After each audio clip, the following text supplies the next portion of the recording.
पहला कुरिन्थियों 13 अध्याय 4 पद। प्रेम धीरजवंत है और कृपाल है। प्रेम डाह नहीं करता, प्रेम अपनी बड़ाई नहीं करता और फूलता नहीं। आमीन। मसीह में प्रिय भाइयों और बहनों और तमाम टीवी दर्शकों, आत्मिक प्रेम के ऊपर यह 9वां सत्र है। आज मैं आत्मिक कृपालुता के बारे में आपको बताऊंगा, पिछले सत्र को जारी रखते हुए। पिछले सत्र में मैंने आपको कृपालुता के बारे में बताया था। मैं आपसे विनती करता हूं कि परमेश्वर के वचन की आप रोटी बनाएं। आप वचन जान सकते हैं, लेकिन अगर आप आत्मिक अर्थ ना जाने तो आप नहीं जान पाएंगे कि सिद्ध कृपालुता कैसे साधें। जो भी है, आपको ये पता होना चाहिए। जब कोई ऐसे व्यक्ति को देखता है जिसका हृदय विशाल और नम्र होता है, तो लोग कहते हैं कि उसका हृदय समुद्र के समान विशाल है। इस धरती पर ज्यादातर बहने वाला पानी जो पहाड़ों से गिरता है, घाटियों से गिरता है, सड़कों पर या नदियों से गिरता है, वो समुद्र में जाता है। समुद्र में ना केवल साफ पानी जाता है, वरन सब कुछ जो कुछ उस पानी में पाया जाता है, सब कुछ को स्वीकार लेता है। कभी कभार समुद्र में साफ पानी जाता है, लेकिन कभी कभार बाढ़ की चपेट में आए हुए गांव की बची हुई चीजें या फिर जो गंदा पानी होता है जो फैक्ट्रियों से निकलता है, वो भी समुद्र में चला जाता है। समुद्र इन तमाम चीजों को स्वीकार लेता है और सामान्य रूप से उन्हें ग्रहण करता है। साथ ही साथ पानी बहुत सी चीजों को साफ और शुद्ध करता है। क्योंकि समुद्र सब चीजों को ग्रहण कर लेता है, उसे शुद्ध करता है। इसलिए लोग कहते हैं कि समुद्र में इस धरती का जीवन पाया जाता है। हालांकि परमेश्वर ने शुरुआत से ही समुद्र में नमक को मिलाया है उसे शुद्ध करने के लिए। इसीलिए समुद्र के पानी को साफ करने का मुख्य स्रोत नमक है। समुद्र का नमक वो कोई संयोग या कोई इत्तेफाक नहीं है। क्यों केवल समुद्री पानी में नमक पाया जाता है, इस धरती के पानी में नहीं? यह परमेश्वर की इच्छा है जीवन बचाने के लिए। यह कोई दुर्घटनावश नहीं है। यदि आप में से प्रत्येक समुद्र के समान विशाल और कृपालु हृदय साध लें, तो आप किसी भी प्रकार की आत्मा को गले लगा सकते हैं, पवित्रीकरण की ओर अगुवाई कर सकते हैं जो किसी भी प्रकार की बुराई और अंधकार से धबित हो, ताकि जब प्रभु फिर से आए तो अधिक से अधिक आत्माएं उसकी बाहों में जा सकें। इस संदेश के द्वारा मैं कामना करता हूं कि आप सब के सब अनुग्रह और प्रेरणा से पिता परमेश्वर की ओर से भर जाएं और एक कृपालु हृदय साधें जो इतना विशाल, बड़ा और महान हो जैसा समुद्र होता है। मत्ती 5 अध्याय 5 पद कहता है, धन्य है वे जो नम्र है, क्योंकि वे पृथ्वी के अधिकारी होंगे।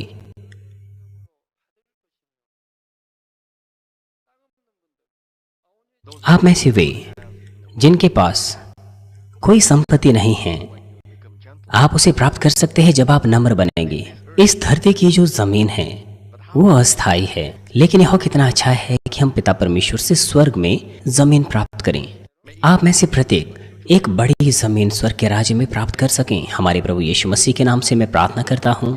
यहाँ पर पृथ्वी इस संसार की नाशमान पृथ्वी नहीं है।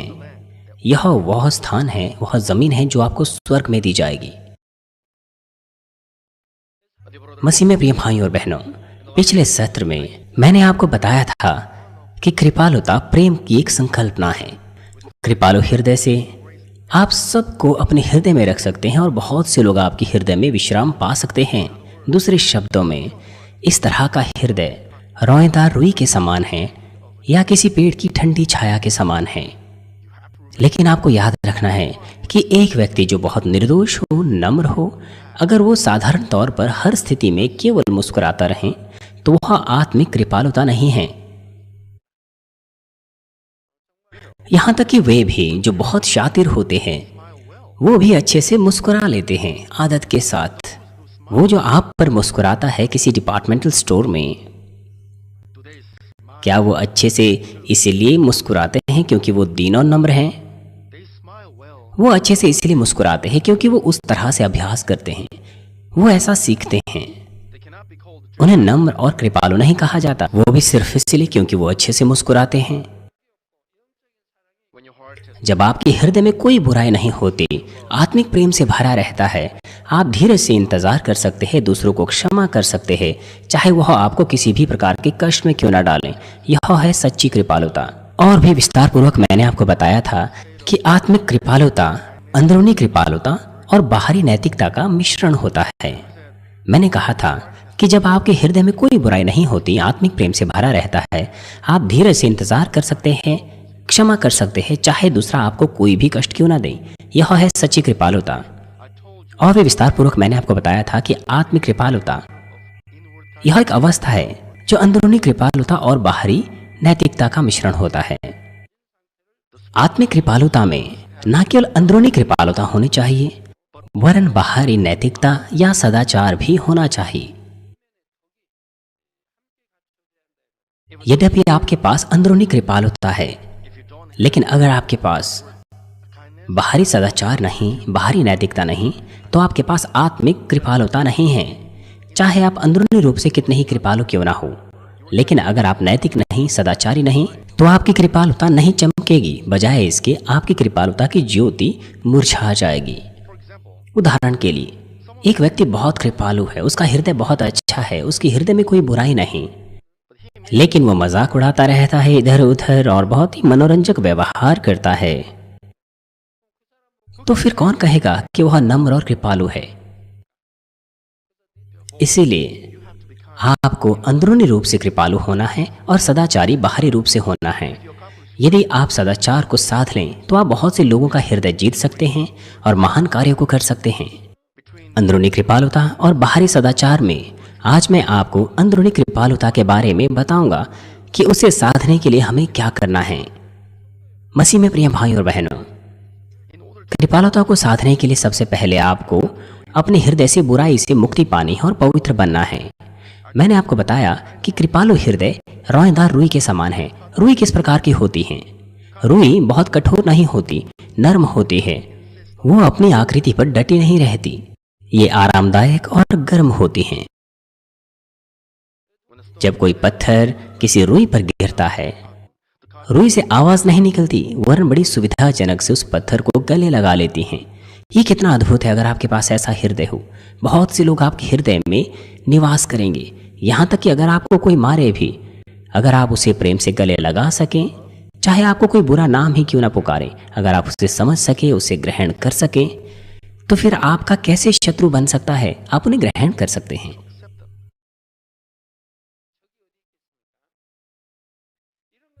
उसी प्रकार से एक कृपालु व्यक्ति, वो चिल्लाता नहीं, चाहे कोई उसे लड़ने की कोशिश क्यों ना करे, वरन वह उसे गले लगाता है, रुई के समान उसे ग्रहण कर लेता है।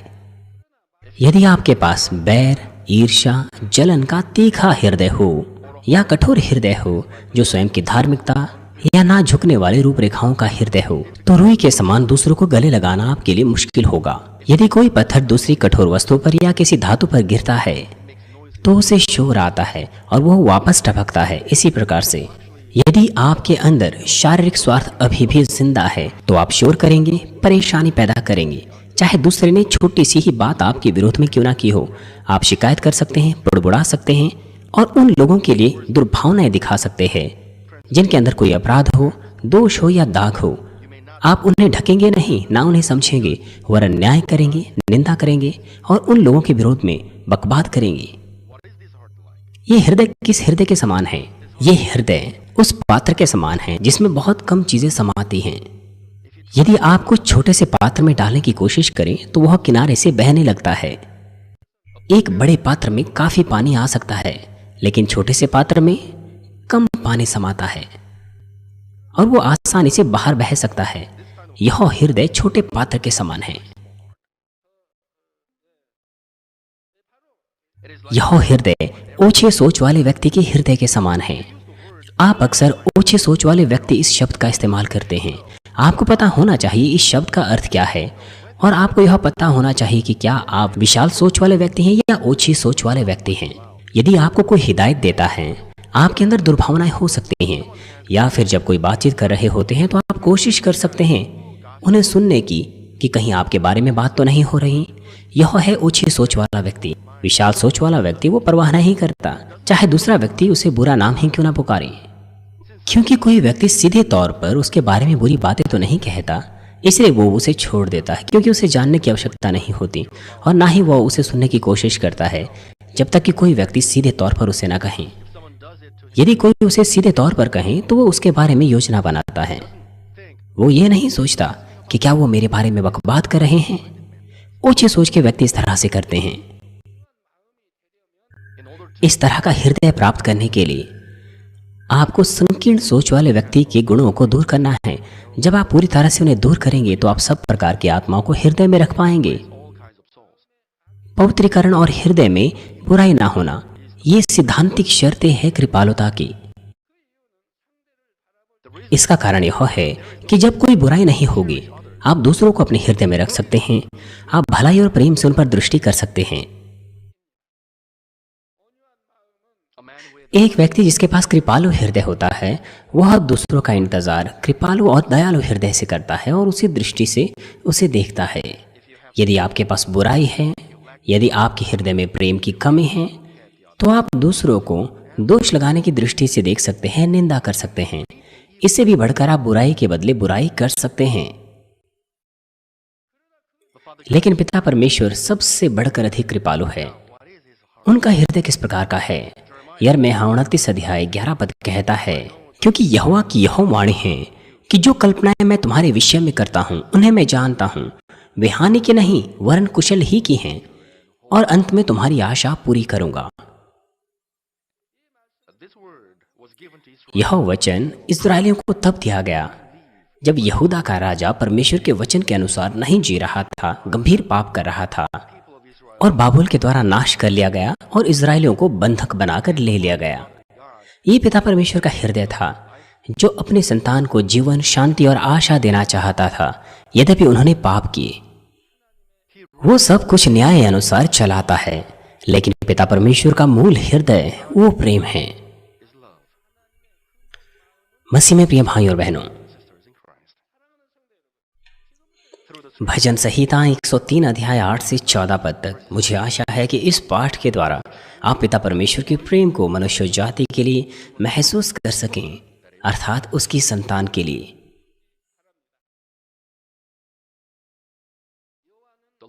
यहोवा दयालु और अनुग्रहकारी, विलंब से कोप करने वाला और अति करुणामय है।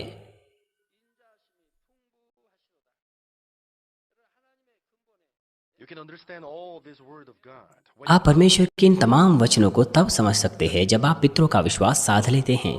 वो इसीलिए जिन्होंने पितरों का विश्वास पा लिया है, वो यहाँ तक कि पिता के मूल को जानते हैं। उदाहरण के लिए, विलंब से कोप करने वाला, ऐसे कितने लोग हैं जो परमेश्वर पर दोष लगाते हैं।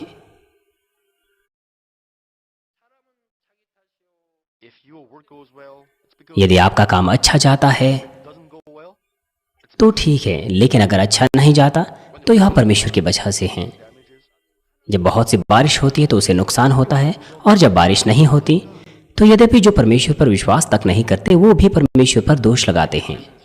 यदि आपका व्यापार अच्छा होता है तो यह आपकी वजह से, आपकी बुद्धि की वजह से, लेकिन जब आपका जुलूस निकलता है तो आप दूसरों पर दोष लगाते हैं, परमेश्वर पर दोष लगाते हैं। ऐसे बहुत से अविश्वासी वो बातें करते हैं जो उन्हें नहीं करनी चाहिए, परंतु यहां तक कि विश्वासी भी ऐसा बोलते हैं। जब आपको चोट लगती है अपनी गलती की वजह से, आप आश्चर्य में रहते हैं कि क्यों परमेश्वर ने आपको सुरक्षा नहीं दी। आपके पास विश्वास नहीं है जिसके द्वारा आप परमेश्वर से सुरक्षा पाएं। आप वचनानुसार नहीं जीते हैं। आपने यातायात के नियमों का उल्लंघन किया और कार का एक्सीडेंट हो गया, और आप कहते हैं कि परमेश्वर ने आपको सुरक्षा नहीं दी। मेरा मतलब है, इसके अलावा और क्या कर सकता है परमेश्वर? वो अच्छा है कि आपकी कलाई टूट जाए कि आप फिर से ऐसा ना करें, और यहां पर सिर्फ आपकी कलाई में ही चोट लगेगी। कितने विश्वासी, अविश्वासी, इस तरह की संतान और बड़े बड़े लोग वो परमेश्वर पर दोष लगाते हैं, लेकिन परमेश्वर विलंब से कोप करने वाला है। वो सहता है, वो हमें जल्दी या बाद में बारिश देता है। हम जानते हैं, इन उदाहरणों से हम देख सकते हैं कि परमेश्वर किस प्रकार से विलंब से कोप करने वाला है।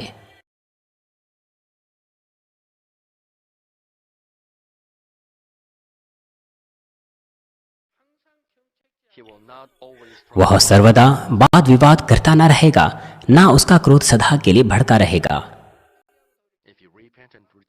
यदि आप पश्चाताप करें, परमेश्वर के पास लौटे, तो वह आपको क्षमा करता है। उसने हमारे पापों के अनुसार हमसे व्यवहार नहीं किया। यदि पिता परमेश्वर हमारे पापों के अनुसार हमसे व्यवहार करे तो कोई जिंदा नहीं रह सकता,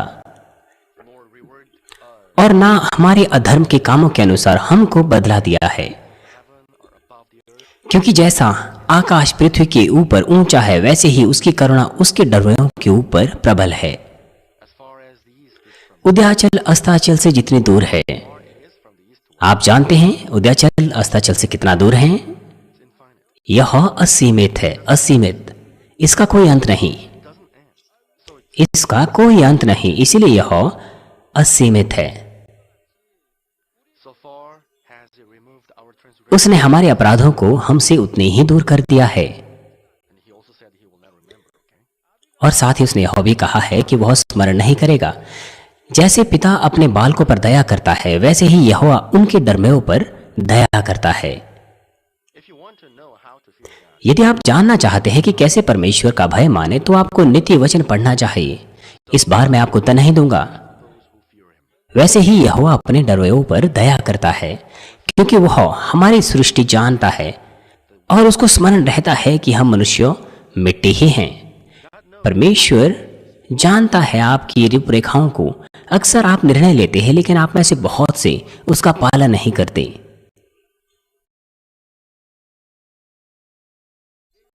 आप अपने आप से ऐसा कह सकते हैं कि चाहे कुछ भी क्यों ना हो, आप दानियल प्रार्थना सभा में कल जाएंगे। लेकिन अगर आपका दोस्त आपको घूमने के लिए कहता है, डिनर के लिए कहता है या पार्टी के लिए कहता है, तो आप अपना वादा तोड़ देते हैं। लेकिन परमेश्वर दयालु है, वो जानता है हमारी इन रूपरेखाओं को। लेकिन आपको ये नहीं कहना चाहिए कि परमेश्वर हमारी रूपरेखाओं को जानता है, इसीलिए यह ठीक है अपने वादों को तोड़ना। यह नहीं होना चाहिए। पहले और दूसरे विश्वास का स्तर, इसमें लोग ऐसा कह सकते हैं, लेकिन आपको ऐसा नहीं कहना चाहिए। तीसरे विश्वास के स्तर, उन्हें इस तरह का कोई बहाना नहीं बनाना चाहिए। और उसको स्मरण है कि मनुष्य मिट्टी ही है। पिता परमेश्वर हमसे इतना प्रेम करता है क्योंकि वो सोचता है कि हमारे पास जो देह है वह मिट्टी की है। वो गहराई से हमें समझता है, धीरज से इंतजार करता है। यदि आप सब बुराई को दूर करें और पवित्र हो जाएं, तो आप पिता परमेश्वर के हृदय को समझ सकते हैं, उसके हृदय के सदृश बन सकते हैं। इसीलिए आप सब कुछ उसकी दृष्टि से दृष्टि करेंगे। इसीलिए आपके पास इच्छा नहीं होगी कि दूसरों पर आप दोष लगाएं, निंदा करें, बिल्कुल भी नहीं। बजाय इसके आप दूसरों को समझने की कोशिश करेंगे, प्रेम और भलाई में रहेंगे और दूसरों की बातों का अनुसरण करेंगे। तो फिर जो कोई भी बुराई के लिए आगे बढ़ेगा, वो गर्मजोशी और सुविधा रुई के समान प्राप्त करेगा। कोई भी ठंडा हृदय पिघल जाएगा। लीडर्स के लिए पवित्रीकरण बहुत महत्वपूर्ण है, जो बहुत सी आत्माओं को सिखाते हैं। यदि छोटी सी भी बुराई, जैसे कि स्वयं की धार्मिक तो रूपरेखाएं बच जाएं, तो फिर शारीरिक विचार उत्पन्न होंगे और आप असफल हो जाएंगे आत्माओं की दशा को सुलझाने में। आप योग्य नहीं हो पाएंगे कि आप आत्माओं की अगुवाई हरी चराइयों में और ठंडे पानी में कर सकें, जिस प्रकार से हमारे परमेश्वर चरवाहे प्रभु ने किया। वो इसीलिए क्योंकि आप पिता परमेश्वर की इच्छा को समझने में सटीक तौर पर असफल रहे हैं। बजाय इसके आप आत्माओं की अगुवाई अपने सोच विचारों के हिसाब से करेंगे। आपके दृष्टिकोण में वो अच्छा होगा, लेकिन परमेश्वर के दृष्टिकोण में अच्छा नहीं होगा। केवल तब जब आप पूरी तरह से पवित्र बन जाते हैं, जिनमें कोई बुराई ना हो, आप पूरी तरह से पवित्र आत्मा की अगुवाई पा सकते हैं। और इसके बदले आप योग्य हो पाएंगे कि आप आत्माओं की अगुवाई बेहतर मार्ग पर कर सकें, उनकी दशा को सटीक तौर पर समझने के द्वारा।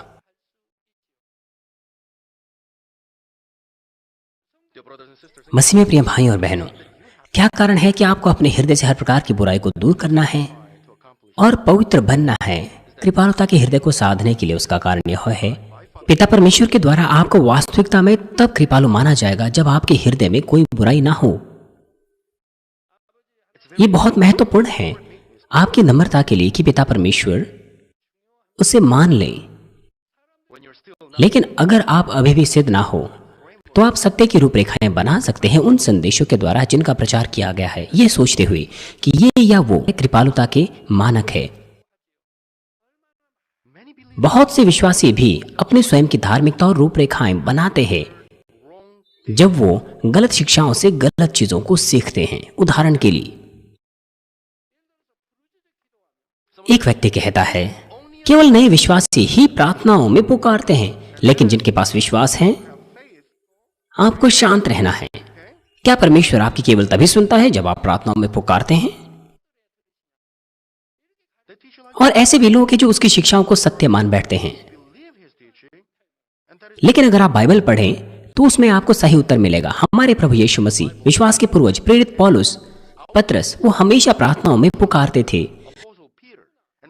और परमेश्वर हमें आदेश देता है कि हम प्रार्थनाओं में पुकारें, लेकिन वो बाइबल के विपरीत सिखाते हैं।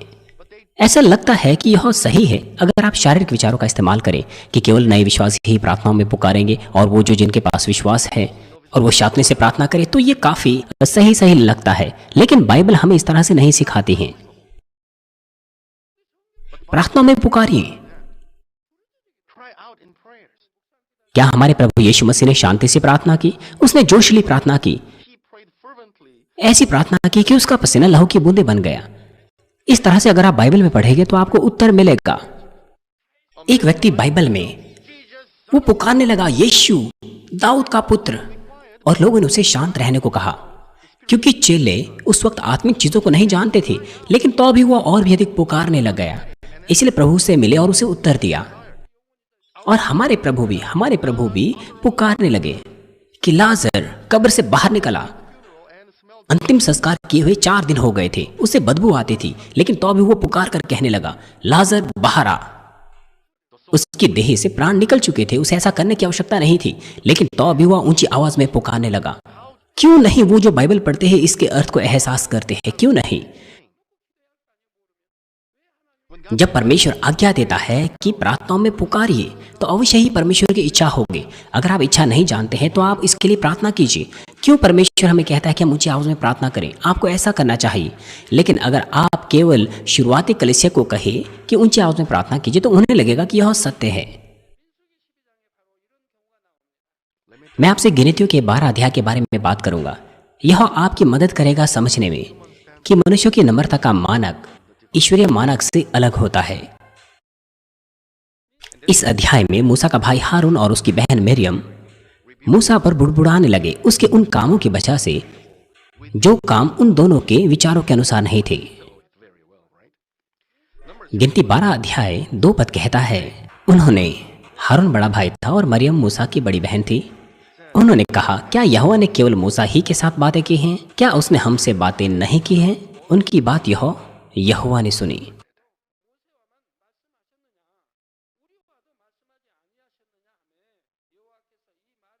यहां तक कि जब आप किसी से बात करते हैं तो परमेश्वर सब कुछ सुन सकता है, और इसे भी बढ़कर। वो मूसा से बात कर रहे थे, तो क्या आपको लगता है कि परमेश्वर उनकी बात को नहीं सुनता?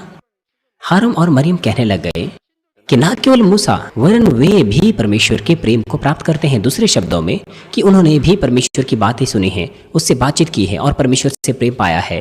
इसलिए उनके लिए यह सही था मूसा को डांटना। लेकिन उनको सुनने के बाद परमेश्वर उनसे क्या कहता है? 8 आयत में,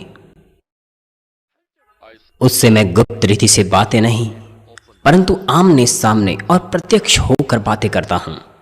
परमेश्वर हारून मरियम से बात करता है, लेकिन परमेश्वर मूसा से आमने सामने, धुंधले तौर पर नहीं, प्रत्यक्ष होकर बातें करता है। धुंधले तौर पर नहीं, ठीक है? और वह यहोवा का स्वरूप निहारने पाता है। सो तुम मेरे दास मूसा की निंदा करते हुए क्यों नहीं डरे?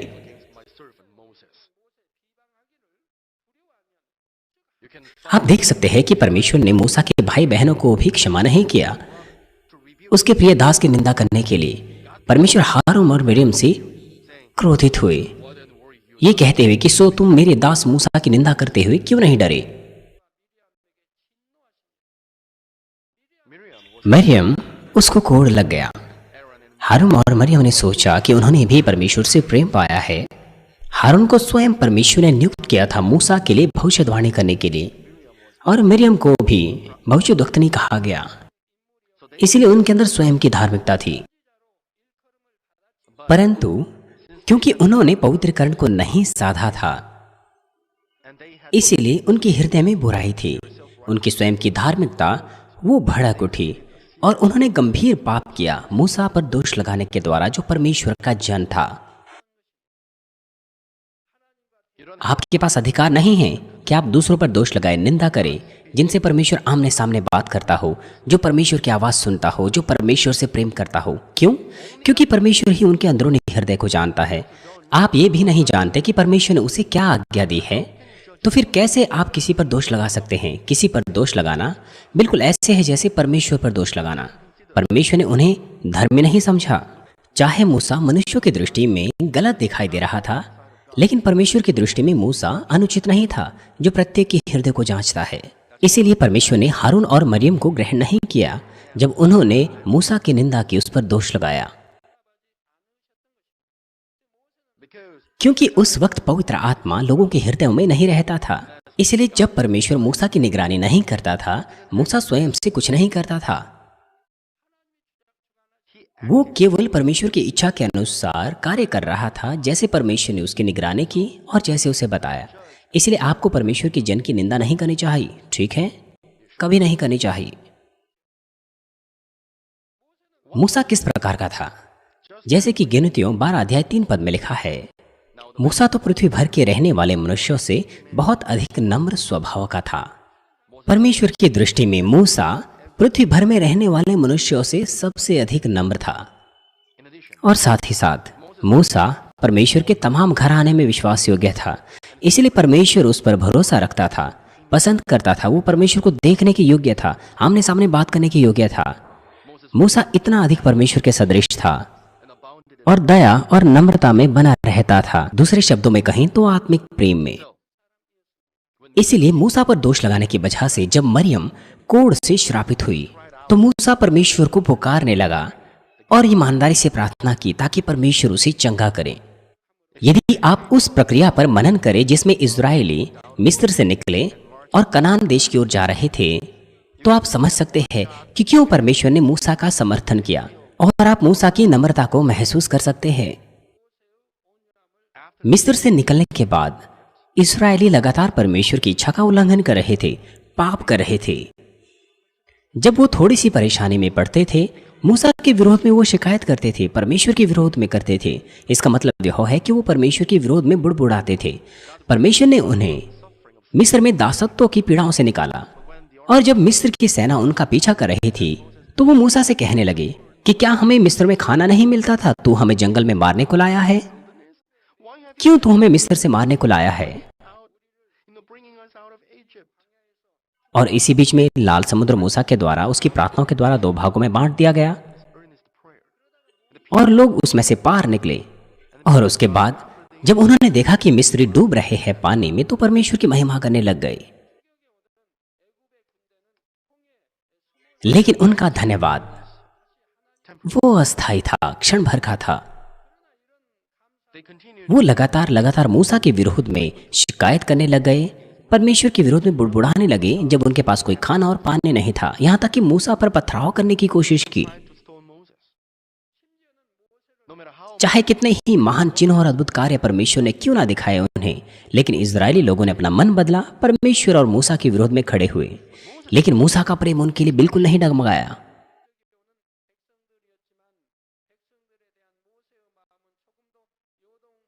यदि हम चिन्हों और चमत्कारों की संख्या देखें जो मूसा ने इजरायलियों के सामने प्रकट की, वो परमेश्वर की उस सामर्थ्य से कम है जो आपने इस कलीसिया में कुछ ही महीनों या सालों में देखी हैं।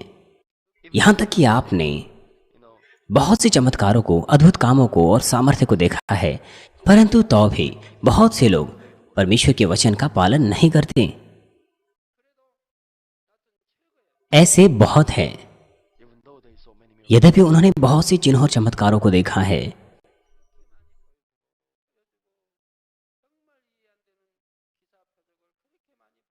वो पालन नहीं करते हैं परमेश्वर के वचन का। यद्यपि उन्होंने बहुत से चिन्हों और अद्भुत कामों को देखा है परमेश्वर के, हर समय मूसा ने उन्हें ग्रहण किया दया के साथ और अटल प्रेम के साथ, और अपनी बेहतर कोशिश की सब लोगों को कनान देश ले जाने की परमेश्वर से प्रार्थना करते हुए। निर्गमन के 32 अध्याय में आप देख सकते हैं कि मूसा की कृपालुता कितनी महान थी, और यह आपको बताती है कि सच्ची कृपालुता क्या होती है। परमेश्वर से आज्ञाओं को प्राप्त करने के लिए मूसा सीनै पर्वत पर चला गया, लेकिन जब उसे लौटने में देरी हुई तो इस्राएलियों ने बछड़े की एक मूर्ति बनाई और उन्होंने उसकी आराधना की, खाया पिया और नाचने लग गए। परमेश्वर ने मूसा को कहा कि वो उन्हें नाश कर देगा।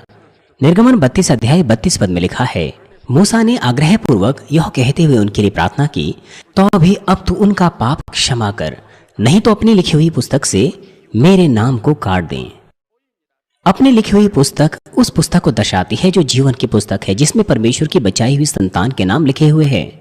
और यह शब्द की नाम को काट दे, यह आपको बताती है कि मूसा नरक जाने के लिए तैयार था अगर परमेश्वर उन्हें क्षमा नहीं करता। मूसा के पास इच्छा थी इस्राएलियों को बचाने की, यहां तक कि अपने जीवन को उनके लिए बलिदान करने के द्वारा।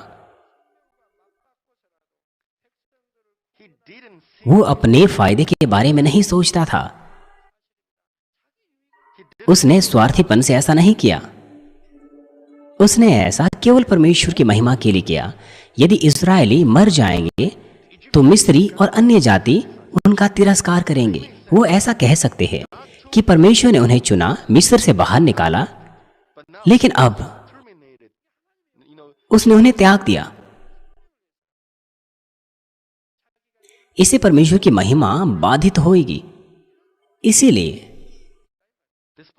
चाहे उसे अपने आप को बलिदान ही क्यों ना करना पड़े, नरक ही क्यों ना जाना पड़े, लेकिन तो भी उसने इस्राएलियों के जीवन के लिए, परमेश्वर की महिमा के लिए इस तरह से प्रार्थना की। क्या उसके हृदय को सिखाने के लिए इतना काफी नहीं है? और फिर क्या उसकी प्रार्थनाएं काफी नहीं थी परमेश्वर के हृदय को छूने के लिए? इसलिए परमेश्वर कुछ और नहीं वरन मूसा से प्रेम रखता था। कुछ लोग कहते हैं कि मूसा अपने क्रोध के कारण कनान देश में नहीं जा पाया। कैसे इस तरह का व्यक्ति कनान में जा सकता है? तो फिर कौन बचाया जा सकता है? मूसा 40 सालों तक परिश्रम से गुजरा, परमेश्वर उसे जानता था, स्वीकारता था। उसने अपना पूरा जीवन परमेश्वर को दे दिया। मूसा का यह अंगीकार बिल्कुल सत्य से भरा था। मूसा का हृदय पिता परमेश्वर के हृदय के समान था, जो कभी नहीं चाहते कि एक भी आत्मा नाश हो, और उसने अंगीकार किया। क्या आप मूसा के इस हृदय को महसूस कर सकते हैं? और क्या आप उसके हृदय को यह कहते हुए नहीं समझ पा रहे कि कैसे वह उन लोगों की ओर से नरक जा सकता है जिन्होंने बार बार पाप किए? क्या आप में से कोई ऐसा है जो उस हृदय से निरुत्साह हो गए हो? आपको निरुत्साह होने की आवश्यकता नहीं। सत्य की बात यह है कि मूसा के पास इस तरह का नम्र हृदय शुरुआत से नहीं था।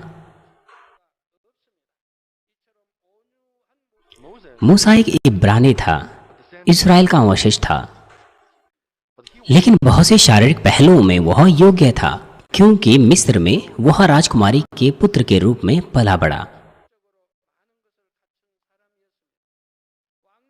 उसके पास राजकुमार के रूप में बहुमूल्य पद था, बहुत सा ज्ञान था, अमीरी और आदर का वो आनंद लेता था। शारीरिक रूप में उसमें कोई कमी नहीं थी।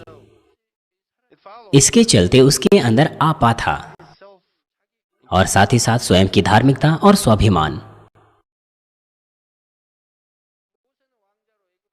वो मिस्र के राजकुमार के रूप में खुशी से पला बड़ा।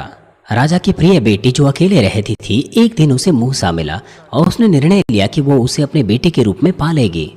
राजकुमारी ने घोषणा की कि मूसा उसका बेटा है और उसे पाला। इस तरह से मूसा मिस्र का राजकुमार बन गया।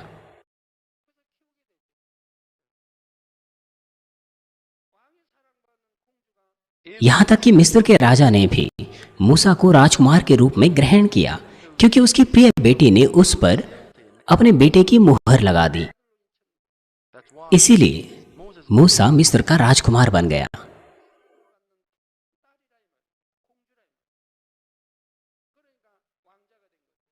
और इस स्वयं की धार्मिकता की वजह से एक दिन उसने एक मिस्री व्यक्ति को मार डाला जो एक इब्रानी के साथ क्रूर व्यवहार कर रहा था। और इस घटना की वजह से मूसा को खाली हाथों मिद्यानियों के जंगल में भागना पड़ा।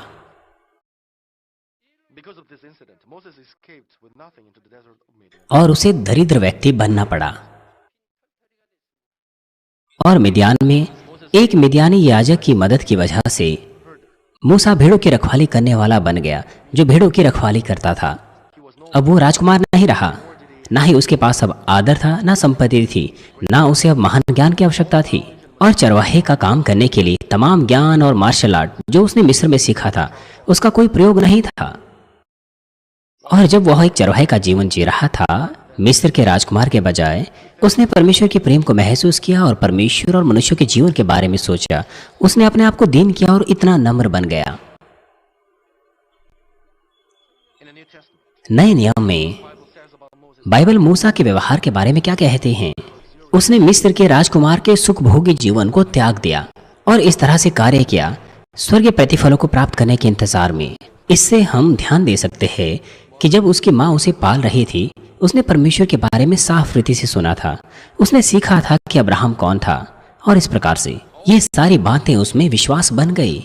और वो इजरायलियों के बारे में सोचता था जब वो बड़ा हो रहा था। परमेश्वर ने मिस्र के राजकुमार मूसा को नहीं बुलाया, वरन चरवाहा मूसा को बुलाया, इजराइल के अगुवे के रूप में, जो इतना दीन था, निस्वार्थ था। यहाँ तक कि परमेश्वर के बुलाए जाने पर भी उसने अपने आप को दीन किया। यदि उसकी स्वयं की धार्मिकता, स्वाभिमान और रूपरेखाएं उसमें बची रहती, तो फिर कैसे वो इजराइलियों की अगुवाई कर पाता, जो उस पर बुड़बुड़ा रहे थे, उसकी निंदा कर रहे थे उस जंगल में 40 वर्षों तक। मूसा के हृदय में किसी भी प्रकार का स्वाभिमान नहीं था। इसीलिए यद्यपि परमेश्वर ने उसे ग्रहण भी किया, तो भी उसने अपने आप को परमेश्वर के सम्मुख हर वक्त दीन बनाने की कोशिश की।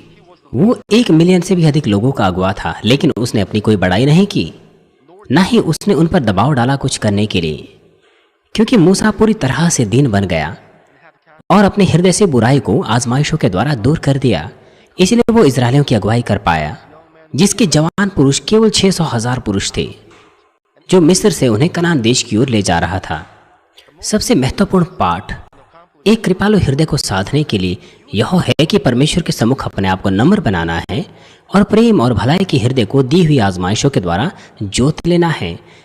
जितना नम्र और खाली वो होता गया, उन आजमाइशों के द्वारा उतना ही महान परमेश्वर का प्रेम उसके ऊपर आया और अधिक वो परमेश्वर के सदृश हो पाया। इस प्रकार से कृपालुता का परिमाण प्रत्येक के अनुसार अलग अलग होता है कि आप परमेश्वर की दृष्टि में कितने नम्र हैं। इसीलिए मैं कामना करता हूं कि आप में से कोई भी हारून और मरियम के समान ना सोचें, ये कहते हुए कि मैंने तो अपने हृदय को बहुत ज्यादा सत्य में जोत लिया है, या फिर यह कहते हुए संतुष्ट हो जाएं कि लोगों ने मुझे इतनी अधिक पहचान दे दी है। तो फिर आप अहंकारी बन जाएंगे। इसलिए आप में से प्रत्येक हर प्रकार की बुराई को दूर करने पाएं, पूरी तरह से पवित्र बनने पाएं और सच्ची कृपालुता को साध सकें, जो परमेश्वर को ग्रहण योग्य हो। हमारे प्रभु यीशु मसीह के नाम से मैं प्रार्थना करता हूं। मैंने आपको बताया है कि आत्मिक कृपालुता को साधने के लिए आपको न केवल पवित्र बनना है हर प्रकार की बुराई को दूर करने के द्वारा, वरन सदाचार को भी साध लेना है। जिस प्रकार से एक व्यक्ति सुंदर दिखाई देता है जब वह अच्छे कपड़े पहनता है, उसी प्रकार से आपकी कृपालुता और भी उज्जवल चमकेगी आपके सदाचार के परिमाण के अनुसार। अगले सत्र में मैं आपको बताऊंगा कि सदाचार को साधने के लिए आपको क्या करना है। प्यारे भाई और बहनों, मसीह के दास के रूप में चलने के द्वारा मैं पूरी तरह से मूसा के हृदय की भलाई को महसूस कर सकता हूं। मैंने हमेशा से बहुत से लोगों को सत्य का वचन सिखाया है, परमेश्वर के सामर्थ्य कार्यों को दिखाया है, ताकि जीवित परमेश्वर पर वो विश्वास कर सकें, स्वर्ग और नरक पर विश्वास कर सकें। लेकिन जब मैं उनमें से कुछों को देखता हूं जो परमेश्वर के विरोध में उठ खड़े होते हैं, मृत्यु की ओर ले जाने वाले पाप करते हैं, तो मैं मूसा के हृदय को महसूस करता हूं। क्योंकि मुझे परमेश्वर के दास के रूप में बुलाया गया है और मैंने इस कलीसिया को स्थापित किया है, मैंने अपने हृदय में उत्सुक इच्छा को रखा है कि अधिक से अधिक आत्माओं को बचा सकूं, स्वर्ग जाने की कीमत से चुकाने के द्वारा। मैं अधिक से अधिक आत्माओं की अगुवाई कर पाया हूं, वो परमेश्वर के अद्भुत और अवर्णनीय प्रेम के द्वारा है। जब मैंने अपनी बेहतर कोशिश की वचनानुसार जीने की परमेश्वर के लिए प्रेम के द्वारा, तो उसने मुझे इच्छा दी, जोशिला हृदय दिया कि मैं अपना जीवन तक आत्माओं के लिए दे सकूं, सच्चे प्रेम के द्वारा, किसी डर या किसी दबाव के द्वारा नहीं। मैं केवल आत्माओं के लिए जिया हूं, खुद के बजाय हर क्षण इस संकल्प के साथ यह अंगीकार करते हुए कि अगर मैं मरूं तो मर जाऊं। परिणाम स्वरूप परमेश्वर ने बहुत सी आत्माओं की अगुवाई की है उसकी सुंदर संतान के रूप में, जो नए यरूशलेम जाने के योग्य है। किसकी ओर यह प्रेम दर्शाया गया है? यह प्रेम आप में से प्रत्येक के लिए है। किस तरह की संतान आप बनेंगे? पिता परमेश्वर के सम्मुख, जो हमें गले लगाता है, प्रेम करता है, जिसका हृदय समुद्र के समान बड़ा और विशाल है। मैं आपसे विनती करता हूं कि आप विशाल हृदय पालें, जिसमें कोई बुराई ना हो, वरन भलाई और प्रेम से भरा हो, और तमाम आत्माओं को इस प्रेम के द्वारा आप अपने हृदय में रख सकें।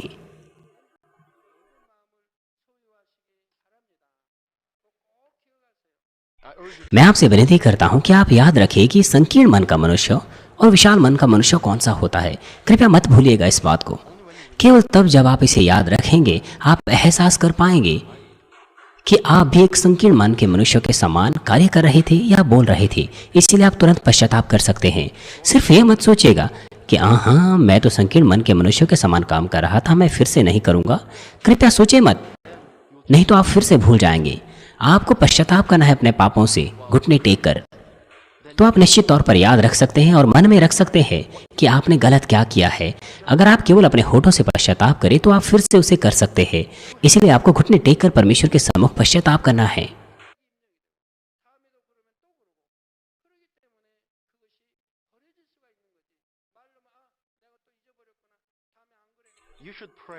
आपको प्रार्थना करनी चाहिए बुद्धिमानी के साथ कि पिता, मैंने इसे अपने मन में नहीं रखा और एक संकीर्ण मन के मनुष्य के समान बोला और व्यवहार किया। मैंने ऐसी बातें की जिसे लोगों को बुरा लगा।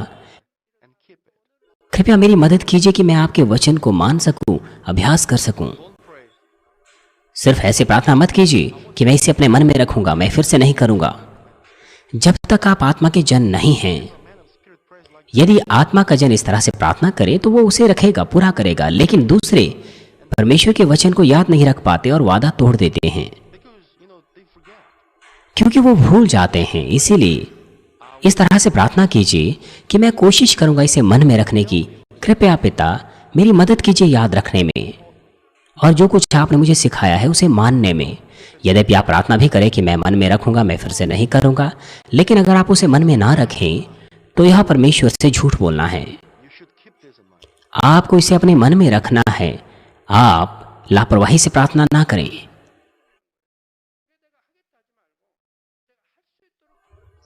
यहां तक कि छोटी सी चीज भी पाप की दीवार आप और परमेश्वर के बीच में बन सकती हैं। आपको अवश्य ही झूठ नहीं बोलना चाहिए परमेश्वर के सम्मुख। अगर आपने कहा है कि आप कुछ करेंगे तो आपको करना चाहिए। आप ये मत कहिए कि मैं इसे करूंगा, वरन कृपया मेरी मदद कीजिए इसे करने में। आपको ऐसे प्रार्थना करनी चाहिए। आपको प्रार्थना करनी चाहिए कि इसे मानने में मुझे अनुग्रह और ताकत दीजिए। आप लगातार ऐसे प्रार्थना करते रहें तो बाद में जब आप मन में रख पाएंगे, वचन को मान पाएंगे, तो आप प्रार्थना कर सकते हैं कि पिता, मैं इसे मन में रखूंगा, आपके वचन को मानूंगा। और साथ ही आप प्रार्थना कर सकते हैं कि मैं निश्चित तौर पर मानूंगा, क्योंकि आप उसे करेंगे। फिर वह परमेश्वर के सम्मुख बाधा नहीं होगी। आप ऐसी प्रार्थना कर सकते हैं। कम से कम वो जो विश्वास की चट्टान पर है और जो आत्मा में है, वो ऐसा कर सकते हैं। नहीं तो वह झूठ हो जाएगा। ठीक है, आपको बुद्धिमानी से प्रार्थना करनी है। जब मेरे ऑफिस में मेरी मीटिंग होती है, मैं कुछ बातों को दर्शाता हूं। मैं एक ऐसे व्यक्ति को दर्शाने की कोशिश करता हूं जो यह कहता है कि मेरे अंदर कमी है, लेकिन मेरे पास पर्याप्त समय नहीं होता है दर्शाने के लिए। जब आप यह कहते हैं कि मेरे अंदर कुछ कमियां हैं, तो क्या आपको लगता है कि पिता परमेश्वर खुश हो गए? उसके बेटे में कुछ कमियां हैं तो शत्रु, दुष्ट और शैतान क्या करेगा? वो नाचेंगे। हाँ, आपके अंदर कुछ ना कुछ कमी है। हाँ हाँ, आपके अंदर है। बहुत अच्छा काम किया है आपने। लगातार इस शब्द का इस्तेमाल कीजिए। शत्रु, दुष्ट और शैतान, वो इससे प्रेम रखता है। परमेश्वर का बेटा कहेगा, परमेश्वर का बेटा कहता है कि उसके अंदर कोई कमी है। आपको इसे बुद्धिमानी से कहना है। ऐसे बहुत से अच्छे वक्तव्य हैं जिन्हें आप इस्तेमाल कर सकते हैं कि आपके अंदर कुछ कमियां हैं, लेकिन सीधे वक्तव्य से नहीं कि पिता मेरे अंदर कोई कमी ना हो। आप इसे बदल सकते हैं कि पिता मुझे बुद्धिमान व्यक्ति बनाइए। आप इसे मत मानिए कि आपके अंदर कुछ कमी है, वरन प्रार्थना करें कि पिता मैं एक ऐसा व्यक्ति बनूं जिसके पास बुद्धि और समझ हो। अगर आप ऐसे प्रार्थना करेंगे तो परमेश्वर आपकी प्रार्थनाओं से प्रसन्न होंगे। अगर माता पिता अपने बच्चों को कहते रहें कि क्या पढ़ने में अच्छे नहीं, तो वो बच्चा वास्तविकता में अच्छा नहीं हो पाएगा पढ़ने में। माता पिता पहले से निष्कर्ष निकाल देते हैं कि उनके बच्चे पढ़ने में अच्छे नहीं, वो सुस्त है, तो फिर वो बच्चे अपनी इच्छा छोड़ देते हैं, खो बैठते हैं और वो छोड़ देते हैं और फिर वो खेलने में लग जाते हैं। विपरीत ओर आप अच्छे वक्तव्यों में बदल सकते हैं कि अगर आप ऐसा करेंगे तो आप अच्छे से पढ़ाई कर सकते हैं, या आपके लिए है, मेरे लिए नहीं है। मम्मी और पापा, आप खुश हो सकते हैं, पिता परमेश्वर को महिमा दे सकते हैं।